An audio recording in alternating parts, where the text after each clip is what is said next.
तो ये है अपनी एक्सरसाइज 1.5 का क्वेश्चन नंबर 5। यहाँ पे हमें एक यूनिवर्सल सेट दिया है और उसके ए बी सी 3 सबसेट्स हैं और ये फॉलोइंग चीज़ें हमें निकालनी है। तो आप पॉज करके खुद कीजिए इसको, ये बहुत ईजी क्वेश्चन है, ठीक है। अब मैं करवाने जा रहा हूँ, देखिए।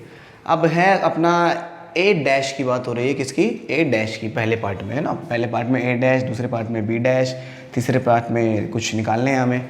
तो ए डैश बेसिकली ए को छोड़ के यूनिवर्सल सेट के सारे एलिमेंट यानी कि 4 तक को छोड़ दो। अब 5 6 7 8 9 लिख दो यहाँ पे, 5 6 7 8 9, ये हो गया ए डैश। फिर है बी डैश, बी डैश निकाल देते हैं। बी डैश देखो, इस 2 4 6 8 को निकाल दो, बेसिकली इवन नंबर निकाल दो, 2 4 6 8 निकाल के बाकी सब लिख दो, 1 3 5 7 9, ठीक है। अब 3 4 5 6 को अब सी डैश पूछा है क्या? नहीं, सी डैश हमसे पूछा ही नहीं उसने। अब कह रहा है कि ए यूनियन सी डैश निकालना है हमें, ठीक है। पहले ए यूनियन सी निकालना पड़ेगा इसके लिए पहले मुझे। तो पहले ए यूनियन, देखो ये तो फर्स्ट पार्ट हो गया, ये सेकेंड पार्ट हो गया, थर्ड पार्ट का कर रहे हैं अब हम, ठीक है। तो पहले ए यूनियन सी देखते हैं कितना आता है, ए यूनियन सी देखते हैं कितना आता है। ए को ए का सी से यूनियन यानी कि 1 2 3 4 5 6 है ना, 1 2 3 4 5 6, ठीक है। ये तो हो गया अपना, ठीक है। अब यहाँ पे इसको लिख दिया हमने, ठीक है, 6 तक। अब देखते हैं इसका हमें इंटरसेक्शन देखना है। बेसिकली इसका और इसका जो इंटरसेक्शन आएगा वो 1 2 3 4 5 6 के अलावा 7 8 9, ये क्या आएगा? 7 8 9, समझ आई बात? इसके अलावा बाकी सारे एलिमेंट्स लिख दिए, ठीक है। इतना नोट कीजिए आप। तो बच्चों ये है हमारी 1.5 का क्वेश्चन नंबर 1। आप बहुत इजी क्वेश्चन है, आप इसको पॉज करके खुद से ट्राई करो पूरा। बहुत आसान क्वेश्चन है, कोई बड़ी बात नहीं है इसमें, ठीक है। कर लिया ट्राई। अब मैं आता हूँ यहाँ पे, इसको कराता हूँ, ठीक है। सबसे पहले फर्स्ट पार्ट में पूछ रहा है ए का इंटरसेक्शन है, मतलब एक में क्या है? 1 2 3 4। तो 4 को छोड़ के जितने भी नंबर्स हैं वो सारे लिख देंगे यूनिवर्सल सेट में। 4 को छोड़ के है भाई 5 है, 6 है, 7 है, 8 है और 9 है। अब है बी का इंटरसेक्शन, क्या है? बी का इंटरसेक्शन बोल रहा हूँ मैं बार बार, इसको कॉम्प्लीमेंट, ठीक है। माफ़ करना, मैंने इंटरसेक्शन बोल दिया हो तो इसका नाम कॉम्प्लीमेंट होता है, ठीक है। तो बी का कॉम्प्लीमेंट के लिए क्या करेंगे? 2 4 6 8, दैट मीन्स इसमें से इवन नंबर्स को निकाल दो, है ना। 2 4 6 8 इवन नंबर से, तो क्या बचा? 1 3 5 7 9, बी का कॉम्प्लीमेंट, है ना। फिर क्या बचा, क्या निकालना है हमें? A union of intersection of C, ठीक है। जस्ट मैं यहाँ पे पूछा नहीं है, मैं तब भी यहाँ पे सी का इंटरसेक्शन भी लिख ही देता हूँ मैं, ठीक है। पूछा नहीं है हमसे तब भी। 3 4 5 6 को निकाल देते हैं, 3 4 5 6 को निकाल देते हैं, बचा कुचा लिख देते हैं, 1 2 7 8 9, ये क्या हो गया? सी डैश या फिर कॉम्प्लीमेंट ऑफ सी। अब पहली चीज़ हमसे पूछ रहा है ए यूनियन सी का इंटरसेक्शन। पहले तीसरी थर्ड पार्ट में हमसे क्या पूछा है कि ए यूनियन सी का इंटरसेक्शन। थर्ड पार्ट को आप नॉर्मली भी सॉल्व कर सकते हो। कैसे?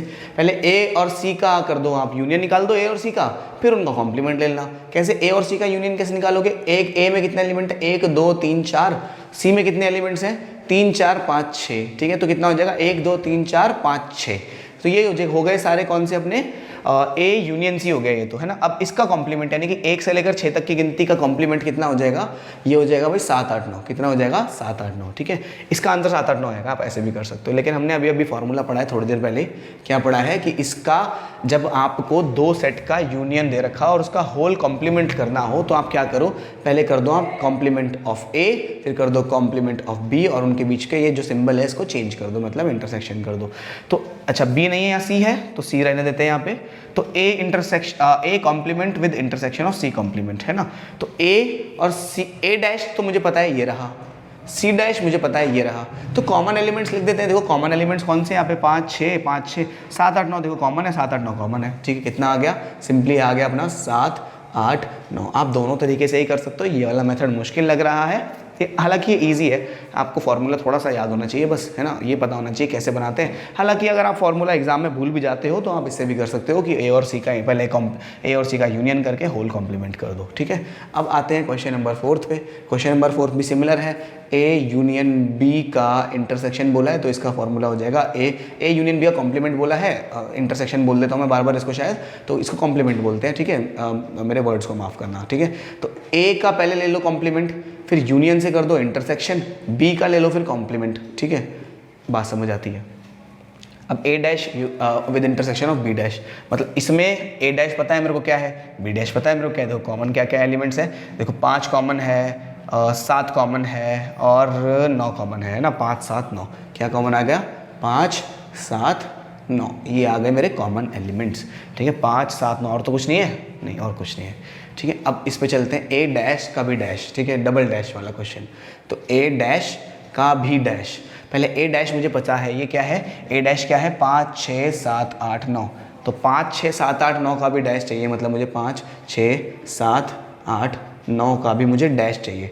तो इसका भी डैश यानी कि इसका भी कॉम्प्लीमेंट जो होगा वो बचा हुआ 5 6 7 8 9 को यूनिवर्सल सेट में से हटा देते हैं, तो बचेगा क्या, 1 2 3 4, क्या है 1 2 3 4। तो क्या ये सिंपली ए नहीं आ जाता, मैंने प्रॉपर्टी में भी समझाया था कि जब ए डैश का भी डैश रहता है तो ये सिंपली ए आ जाता है। देखो 1 2 3 4 बराबर है 1 2 3 4, ये यही है सेट अपना, है ना। अगले पार्ट में क्या कह रहा है, b माइनस सी, पहले b और c का डिफरेंस लो फिर उसका कॉम्प्लीमेंट कर दो। ठीक है, अगले क्वेश्चन में क्या कह रहा है, कह रहे b माइनस सी करना है पहले, फिर उसका होल कॉम्प्लीमेंट करना है। b माइनस सी का मतलब कि b में से c के सारे एलिमेंट हटा दो। देखो कॉमन एलिमेंट्स क्या है, एक तो 4 है और 6 है और तो कुछ कॉमन नहीं है। ठीक है, तो 4 और 6 को हटा दो, b में बचा क्या, फिर बचा क्या अपना 2 और 8 बचता है, और 2 और 8 का कॉम्प्लीमेंट कर दोगे तो 2 और 8 का कॉम्प्लीमेंट बेसिकली 2 और 8 को हटा दो और ये पूरा का पूरा यूनिवर्सल सेट ऐसे लिख दो, जो कि बन जाएगा अपना 1 3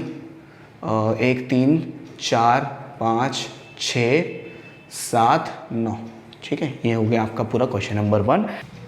तो देखो भाई ये क्वेश्चन है, इसमें बोला है कि ये यूनिवर्सल सेट है और a b c d का हमें a dash b dash c dash c dash d dash बनाना है ना। तो a से a मुझे दिया हुआ है a b c, तो जब मैं a डैश लिखूंगा यानी कि कॉम्प्लीमेंट ऑफ a लिखूंगा, है ना, तो मुझे क्या मिलेगा, a b c को हटा के d e f g h, है ना, ये मिलेगा।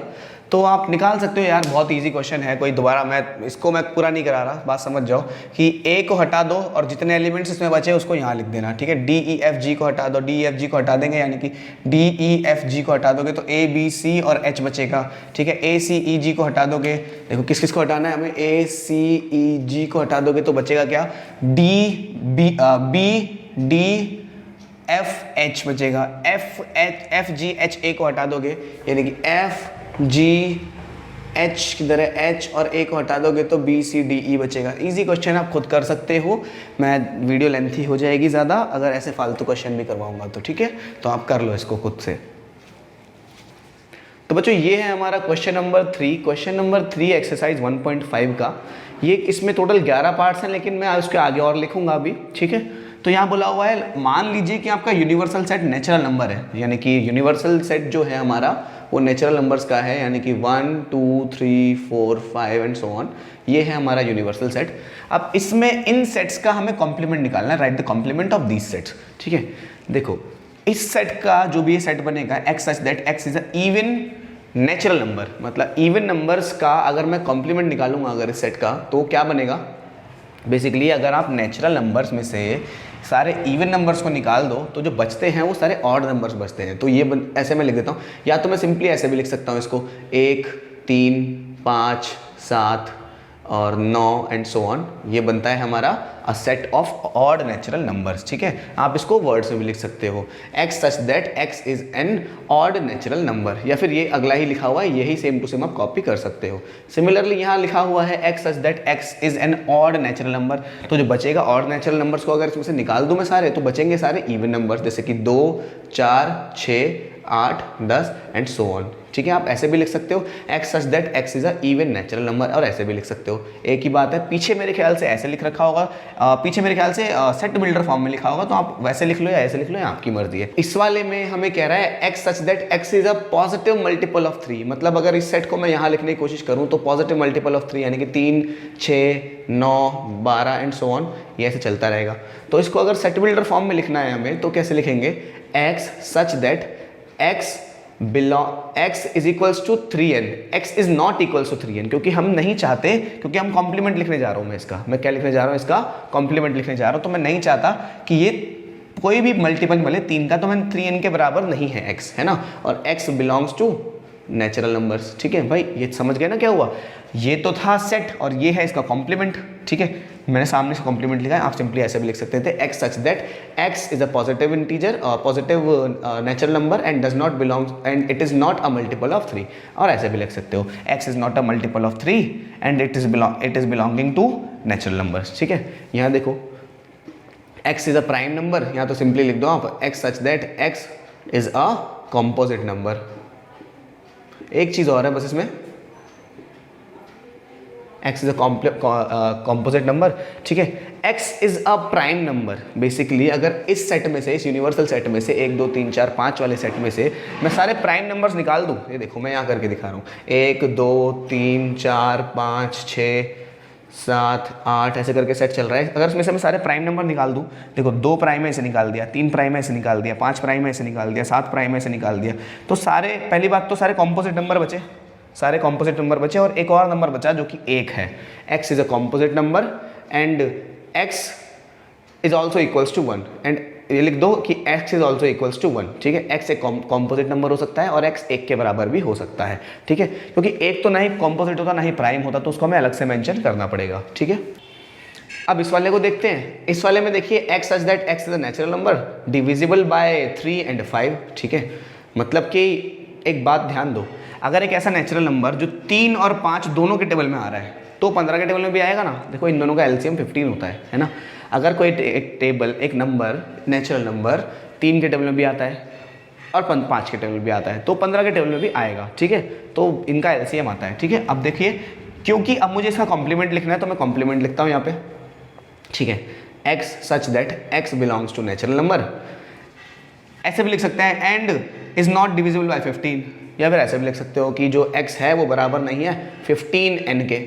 ये x है ये n है। ठीक है, ये n है मेरा, कंफ्यूज मत हो जाना। ठीक है, x is not equals to 15n क्योंकि इसके टेबल में नहीं आता। ऐसे भी लिख सकते हो उसको लाइन में and x is not divisible by 15। ठीक है, x is a perfect square, तो आप लिख सकते हो x such that x is not a perfect square. यहाँ आप लिख सकते हो खुद से x is not a perfect square. यहाँ लिखा हुआ है x is a perfect cube, यहाँ भी आप सिंपल लिख सकते हो x such that x is not a perfect cube. इसमें कोई बड़ी बात नहीं है। ठीक है, यहाँ देखिए कह रहा है x such that x plus 5 is equals to 8। ठीक है, इस सेट को अगर मैं टेबुलर फॉर्म में लिखूं तो कैसे लिखूंगा? देखो इस सेट में कितने एलिमेंट्स आएंगे, देखो x की वो वैल्यू जो कि इस इक्वेशन को सेटिस्फाई करे। x की क्या, x की वैल्यू 3 इस इक्वेशन को सेटिस्फाई करती है। अगर यहाँ पे x की जगह 3 लो तो 5 3 प्लस 5 8 होता है, तो 8 is equals to 8। That means इस सेट में एक ही एलिमेंट है जो कि है 3। ठीक है, ये मत लिख देना 8 है, 8 नहीं है वैल्यू, जो x की वैल्यू होती है वो होती है। ठीक है, अब 3 का कॉम्प्लीमेंट किससे, सेट ऑफ नेचुरल नंबर से। तो बेसिकली इसका क्या बनेगा, x सच दैट x सारे नेचुरल नंबर हैं लेकिन x 3 के बराबर नहीं है। समझ आती है बात? क्योंकि इसका कॉम्प्लीमेंट लिखना था मुझे, इसलिए x सारे तो नंबर हो सकते हैं, सारे नेचुरल नंबर हो सकते हैं, बस 3 के बराबर नहीं हो सकता। ठीक है, अब आगे क्वेश्चन देखते हैं क्या है। तो भाई ये हैं हमारे आगे के बचे हुए 3 क्वेश्चंस, इनको भी देखते हैं कैसे करना है। ठीक है, x such that x is 2x plus 1 2x plus 5 is equals to 9। यहाँ पे एक लीनियर इक्वेशन लिखी हुई है, यहाँ पे देखो x की वैल्यू क्या आ सकती है, आप सिंपली सॉल्व भी कर सकते हो उसको।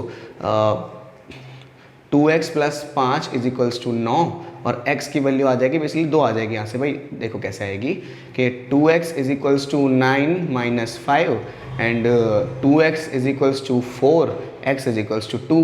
ठीक है, यहाँ से तो अब यहाँ पे इस सेट को मैं टेबुलर फॉर्म में लिख दूँ तो इसमें एक ही एलिमेंट आएगा 2, ये मत लिख देना, ये 9 मत लिख देना। ठीक है, 2 जो x की वैल्यू होती है वो होती है। अब इसका कॉम्प्लीमेंट जब हम निकालेंगे तो इसका जो कॉम्प्लीमेंट निकलेगा, बेसिकली नेचुरल नंबर से कॉम्प्लीमेंट निकाल रहे हैं इसका, तो x such that x belongs to natural number and x is not equals to 2। भाई सारे नेचुरल नंबर है x लेकिन 2 के बराबर नहीं है। बस इस इनइक्वालिटी को सॉल्व करते हैं। सॉल्व किया, ये ऑलरेडी सॉल्व है। कह रहा है x की जो वैल्यू होनी चाहिए वो या तो बड़ी हो जाए 7 से या बराबर हो जाए 7 से। ठीक है, तो मतलब इस सेट को पहले मैं उसमें लिख रहा हूँ, तो क्या क्या आ सकता है इसमें, 7 किससे शुरू करना है, 7 8 9 10 11 12 एंड सो ऑन चलता जाएगा, है ना। इस सेट को लिखा है मैंने, कॉम्प्लीमेंट नहीं लिखा। देखो यही तो सेट है ये, x सच दैट x बड़ा होना चाहिए, बराबर होना चाहिए 7 से। अब इसका कॉम्प्लीमेंट लिखने जा रहा हूँ जो कि बराबर हुआ किसके, ये बराबर हुआ किसके, बेसिकली इन सारे नंबर्स को अगर मैं निकाल दूँ नेचुरल नंबर से तो क्या बनेगा, 1 2 3 4 5 एंड 6, 5 एंड 6। बात समझ आती है।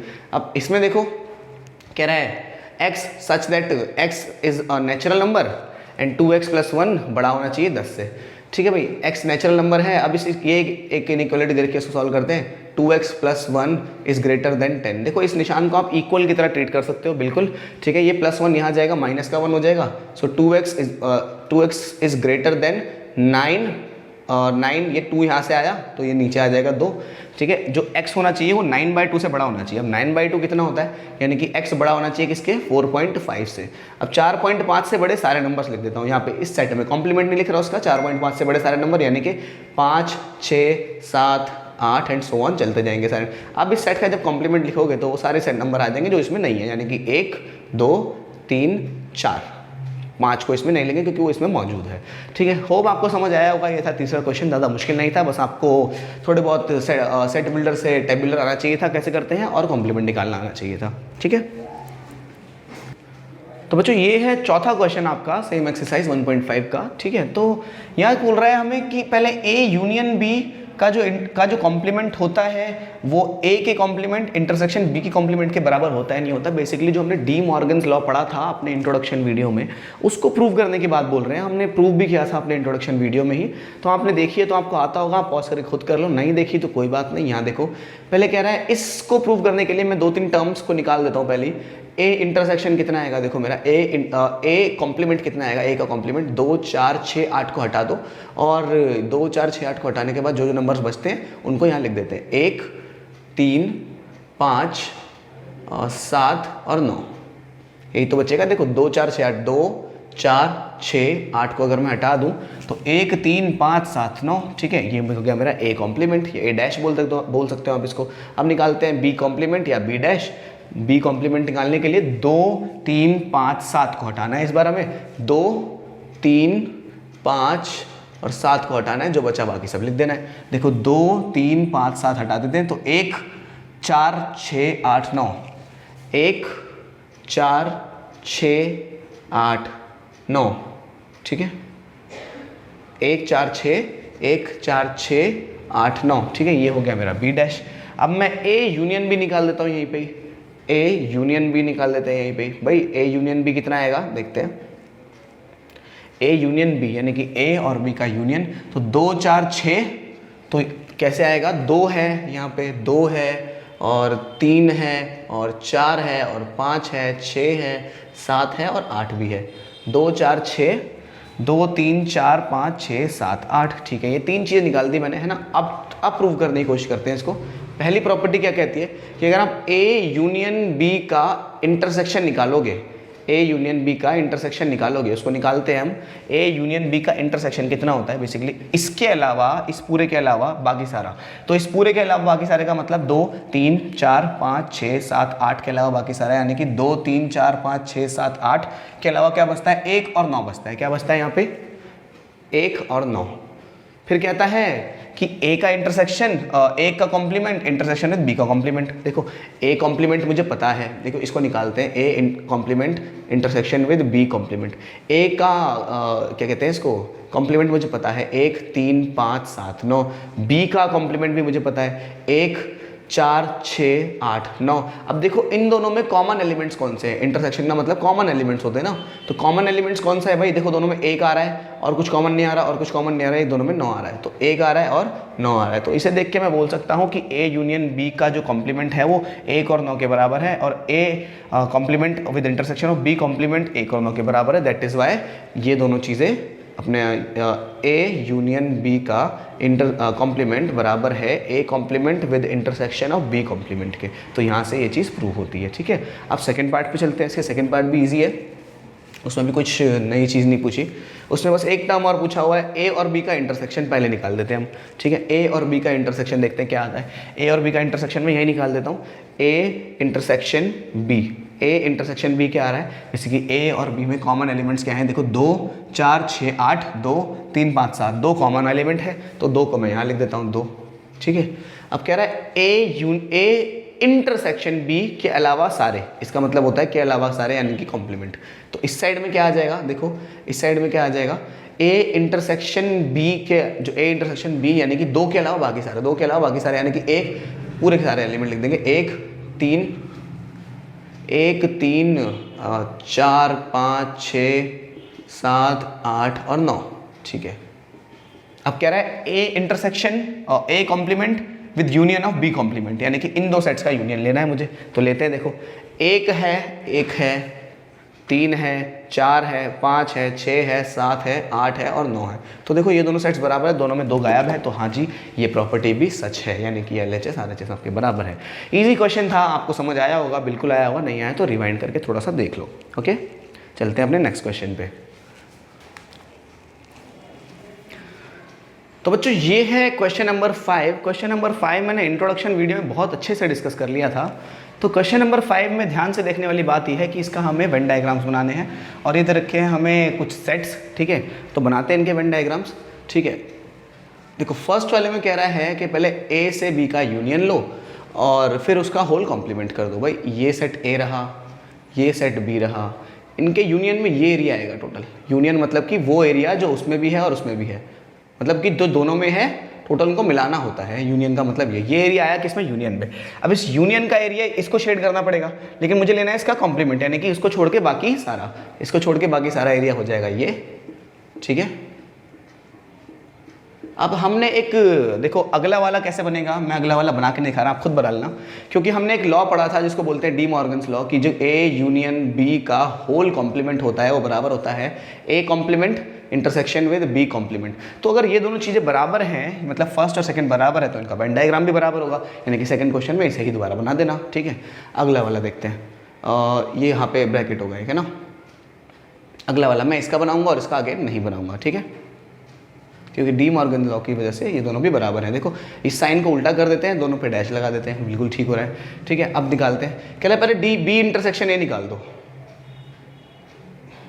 ए इंटरसेक्शन बी में कौन सा एरिया आएगा, सिर्फ बीच का एरिया आएगा, सिर्फ बीच का एरिया आएगा, मतलब कि बी इंटरसेक्शन ए का एरिया कौन सा है, ये एरिया ही तो है। देखो जो ये वाला एरिया है, ये कौन सा एरिया है, ए इंटरसेक्शन बी का एरिया है, ठीक है। फिर कह रहा है कि इसको ए इंटरसेक्शन बी को छोड़ के बाकी सारा एरिया, ए इंटरसेक्शन बी को छोड़ के बाकी सारा, तो बाकी सारे एरिया में कर देते हैं शेडिंग, क्या दिक्कत है।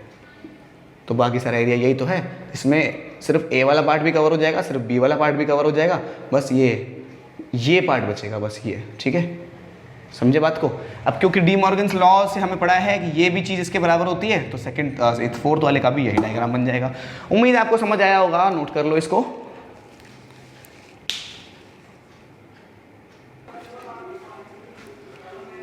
तो भाई ये है अपना क्वेश्चन नंबर 7। क्वेश्चन नंबर 7 में कह रहा है ए इसको बेसिकली फिल करना है इसको ना, तो कैसे करेंगे इसको फिल, देखते हैं। इवेंट डायग्राम की मदद से फिल करेंगे। आप सेट्स अज्यूम करके भी फिल कर सकते हो। एक यूनिवर्सल सेट अज्यूम करना है, जैसे सेट ऑफ नेचुरल नंबर, और उसमें से सेट ए निकाल देना कुछ, है ना। फिर उसको इसको चेक करते रहना क्या क्या आ रहा है ना। मैं इसकी मदद से कर रहा हूँ। कह रहा है ए और ए डैश, देखो ए का एरिया होता है ये वाला, ये होता है सेट ए का, और ए डैश यानी कॉम्प्लीमेंट ऑफ ए का एरिया होता है ये वाला। तो अगर इन दोनों को मिला दूं, मैं यूनियन कर दूं इसका इससे, तो क्या बनेगा, ए और ए डैश का अगर मैं यूनियन कर दूं तो पूरा यूनिवर्सल सेट ही बन जाएगा, है ना, पूरा का पूरा यूनिवर्सल सेट। अगले वाला देखते हैं। अच्छा इसी में ही देख देते हैं, बनाने दोबारा बनाने की जरूरत नहीं है हमें। कह रहा है ए और ए डैश का इंटरसेक्शन लेना है हमें। ए ये है, ए डैश ये है, कॉमन एलिमेंट्स कोई है ही नहीं, तो मतलब बन जाएगा फाई। कॉमन क्या है इनके बीच में, ये मत बोलना ए कॉमन है, भाई ये तो पूरा बाहर का एरिया है और ये सिर्फ अंदर का एरिया है, कॉमन कुछ आया नहीं दोनों के अंदर। तो कह रहा है फाई का डैश, अब फाई का यानी कि किसी भी एम्प्टी सेट का जब हम कॉम्प्लीमेंट लेते हैं तो पूरा का पूरा यूनिवर्सल सेट बन जाता है। बेसिकली जब किसी भी एम्प्टी सेट का कुछ भी नहीं के अलावा सब कुछ, तो सब कुछ ही आ गया ना, तो यहां बन जाता है यूनिवर्सल सेट का इंटरसेक्शन लेना है किससे, ए सेट से। बस समझे, फाई डैश तो सिर्फ यूनिवर्सल सेट ही होता है ना, तो किसी यूनिवर्सल सेट का किसी भी सेट से, बेसिकली ये है पूरा यूनिवर्सल सेट, ये है ए डैश और ये है पूरा का पूरा यूनिवर्सल सेट। मतलब ये पूरा यूनिवर्सल सेट में अगर मैं कॉमन एलिमेंट्स निकालूंगा यूनिवर्सल सेट के, सेट ए के साथ, तो सेट ए ही आ जाएगा वापस से, अगेन सेट ए ही आ जाएगा। नहीं समझे भाई, ये है पूरा यूनिवर्सल सेट और इतना सा है सेट ए। कॉमन एलिमेंट्स कौन सा है, ऐसा जो इसमें भी आ रहा हो उसमें भी आ रहा हो, तो बचा ये वाला सेट। ये वाला सेट ही तो है जो इधर भी आ रहा है उधर भी आ रहा है, ठीक है। अब कह रहा है यूनिवर्सल सेट का कॉम्प्लीमेंट। अब यूनिवर्सल सेट का जो कॉम्प्लीमेंट होता है वो फाई होता है, मतलब यूनिवर्सल सेट के अलावा सब कुछ, के अलावा सब कुछ। तो यूनिवर्सल सेट में सभी आ गया, इसके अलावा सब कुछ तो खाली हो जाएगा। फाई का कॉम्प्लीमेंट लेना है, फाई का इंटरसेक्शन लेना है किससे, ए के साथ। फाई का इंटरसेक्शन ए के साथ, ये कैसे हो सकता है भाई, ये खाली, इसमें कुछ भी नहीं, ये ए, इसमें कुछ एलिमेंट्स हैं, तो कॉमन एलिमेंट्स तो जस्ट फाई हो जाएंगे, ठीक है। समझ आया होगा आपको। चलते हैं अपने नेक्स्ट एक्सरसाइज पे, तब तक के लिए पढ़ते रहें।